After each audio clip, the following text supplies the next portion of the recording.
Der Coronavirus hat uns fest im Griff. Es werden jeden Tag mehr. Und die Chinesen frisieren die Statistik nach oben frisieren und die Wirtschaft wieder voll anheben. Weil wir die Wirtschaft wieder zum Laufen bringen, obwohl das Tausende von Leuten angesteckt werden in China. Also bei den Chinesen ist die Wirtschaft wichtiger als die Volksgesundheit. Und das ist ein grosser Fehler.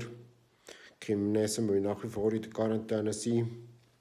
Und sie müssen mit ehrlichen Zahlen arbeiten. Und nicht einfach irgendwelche Statistiken frisieren, dass es gar keine Coronavirus-Tote gäbe. Die Amerikaner machen das besser. Sie haben schon sehr viele Corona-Tote gehabt. Letzte Woche 1000 Tote. Und so kann man nicht einfach das Gastgewerbe